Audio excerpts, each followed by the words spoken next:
What's going on everyone in YouTube world? I hope you're all having a fantastic day.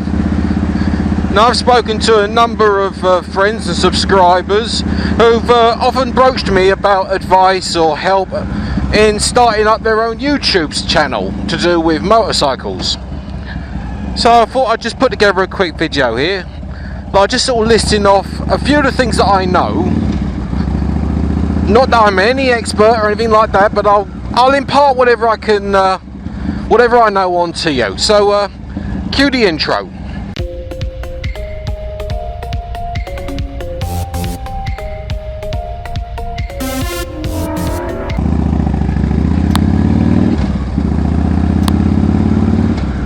Now, motorcycle vlogging, you know, it seems quite easy. Well, basically you just get a camera, microphone and all the setups and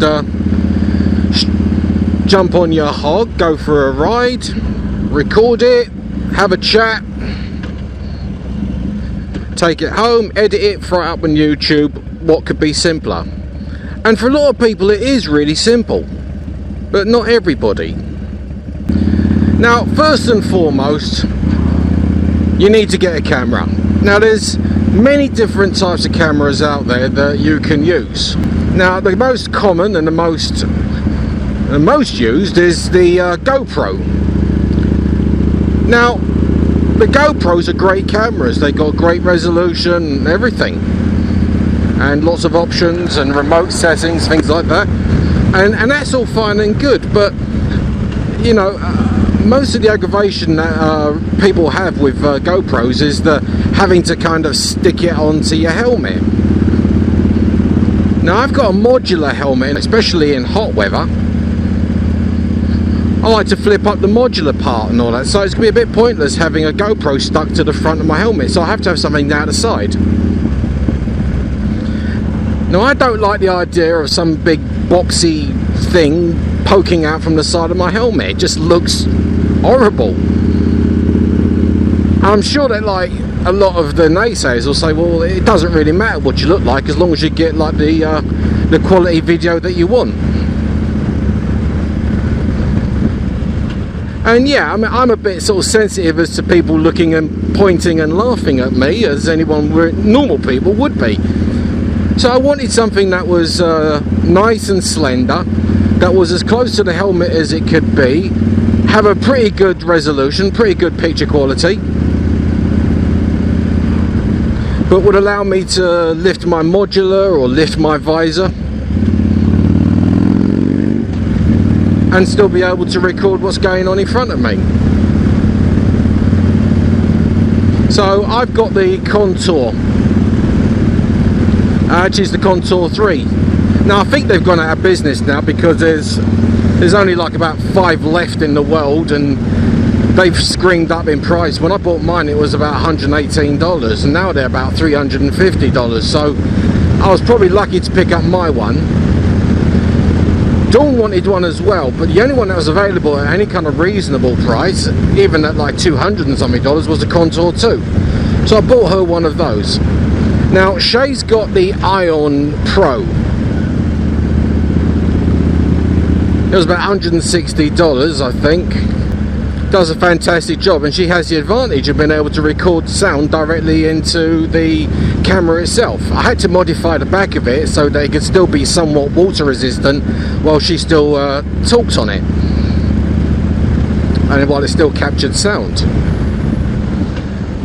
Now, when it comes to sound, the general advice that I received was, even if your picture isn't all that good, it doesn't have to be 4K, it doesn't even have to be 1080, it could be 720 with like 60 frames per second, as long as people can see sort of relatively clearly what's going on in front of you. The one thing that puts people off, however, is the quality of the sound. Now, I went through a lot of trial and error to get the sound just right, well, at least tolerable. I bought one of those Sony digital recorders. It's a PX something, I don't know. I got it in the description. Anyway, I got one of those sound recorders and microphone set up, and I plugged it in. So I record my sound separately. And from what I gathered, the sound isn't too bad.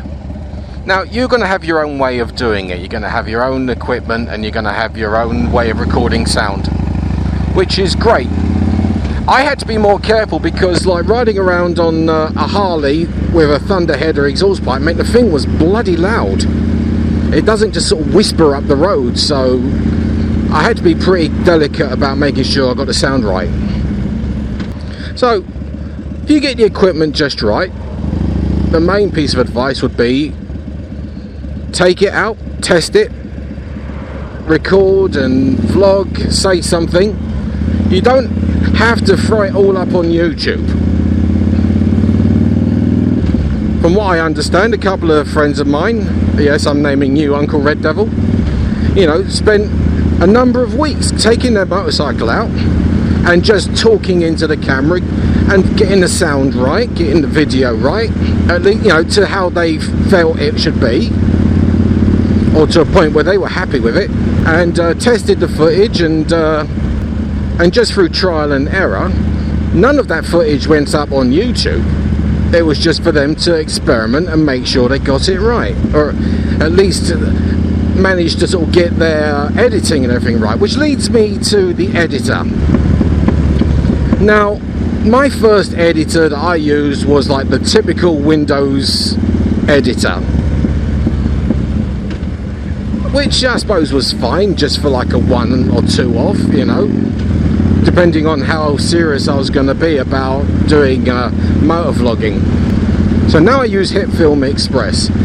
It's free, you know, all you need to do is just log in, give them like your email, make up a password and verify a couple of little bits and pieces, and there you've got this free piece of software which is actually really advanced. It's got some amazing features. Now, there is a bit of a learning curve with HitFilm, but if I can do it, anybody can do it, really. You know, because it's not like you're going to be trying to recreate movies like Avatar or anything. All you just want to do is just make sure that the video that you have is going in the right direction, and that, like, you know, you blend in like one scene from another. And what I mainly use HitFilm for, more than anything, like I said, is just I cut out all of the ers and ums, or as many as I can. And you know, when you record yourself, you're going to find that you're going to have some really annoying habits that irritate the hell out of you. I never knew how many times I said the word "like" between every sentence. So like and like, or you know, well, you know, I just go on saying things like that all the time. So I do everything I can to edit that out because it irritates me, and if it irritates me, it's got to irritate the hell out of you. So look for things like that, and just basically sample your editing or work with your editing to, you know, get the best that you can do with what you've got. Because guaranteed, your first few videos aren't going to be all that. It's mostly just going to be, hello, how are you? And don't know what to say, but I'm going for a ride.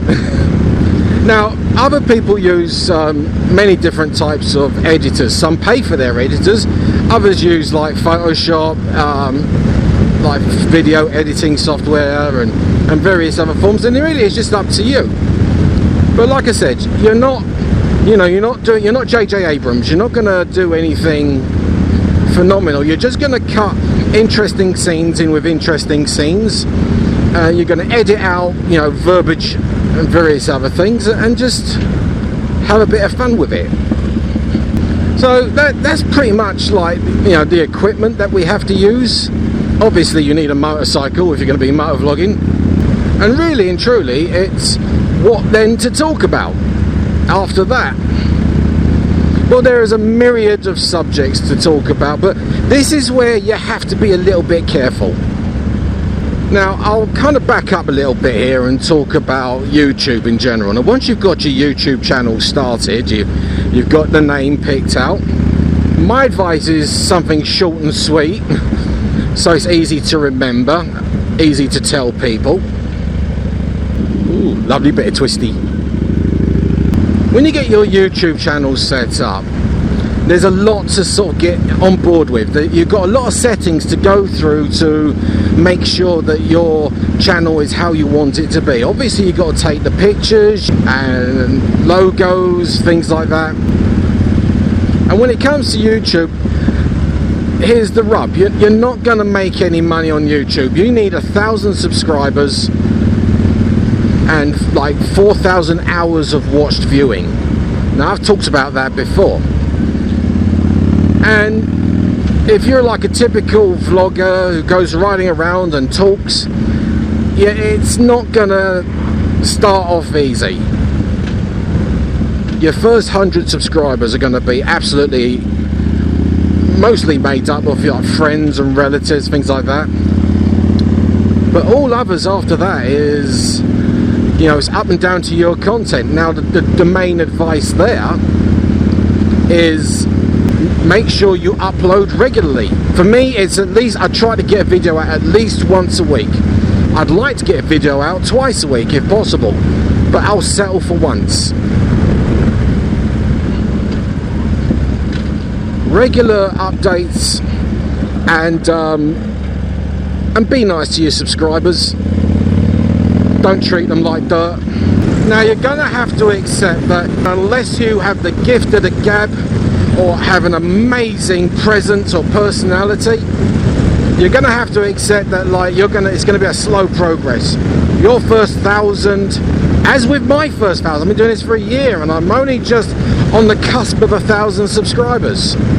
Getting 20 or 30,000 subscribers doesn't necessarily translate to thousands of hours of viewings. I accept the fact that personally myself, my videos don't get as many views as say Shay's videos, but then Shay's an oddball, you know. She's unique. She's a teenage motorcyclist who has amazing little conversations and has a lot to say. And so she engenders quite a lot of support from people who specifically tune in to see or hear from her, see how she's doing. I accept that, it's just the way it goes. And the same with Dawn. You know, when Dawn goes out there and puts something out, she's so articulate and tells such a fantastic story that, yeah, you can't help but have to accept that, yeah, she's going to get a few more views. But we're in a world where content is king. You're going to be hoping that you come across a video that goes absolutely viral. But don't make up any controversies. Don't, because if you make your subscribers angry, they hit that unsubscribe button pretty quick. The rest of it is just down to you and your talents and your gift of the gab. Right, your intended audience. Now this one is a difficult one because there are subsets of subsets of subsets. Whether your audience is the younger crowd or whether it's a certain type of motorcycle crowd, you know, you sort of pick them as much as they pick you. Now if you change up, like you change your rhetoric, you change the attitude or anything like that halfway through, you know, you're 15, 20 videos in and you want to decide that, like, okay, I'm changing from a Harley to a sports bike, and instead of just having nice gentle conversations, I'm going to scream and yell and be dramatic, then yeah, there's an audience for that, but you're going to lose the original audience. You're going to lose your original subscriber base and you'll have to pick up again. But like I said, I'm by no means an expert. I mean, you want to talk about experts, then, you know, you're looking at people like Dan the Fireman and Do It With Dan, and there's a whole plethora of them out there, that Cycle Cruiser, and you know those are the people with, like, Shade Tree Surgeon. How the hell could I forget Shade Tree? Sorry, mate. YouTubers who've got some fantastic content, and, you know, by all means, watch their content, watch what they do, pick up some tips and tricks of the trade. Another thing is, don't get lazy. So you've set a standard, you've got to maintain that standard. Now occasionally you dip. I've done it. I've got a few videos in there which I could have done a better job on. Anyway, I digress. But topics of conversation are important when you're vlogging. Do a bit of research before you start hammering out any kind of what's regarded as facts. Otherwise, most of what you've got is opinions. And if your opinions resonate with the population, then great. Anyway, that's pretty much all I can think of with regards to any advice for any budding YouTube stars out there. So if you're new to this channel, hit that subscribe button, it's just down there, and some more videos over there. And if you like this content, give me the thumbs up. In the meantime, you'll take care of yourselves. Mind, there you go, be lucky, and laters.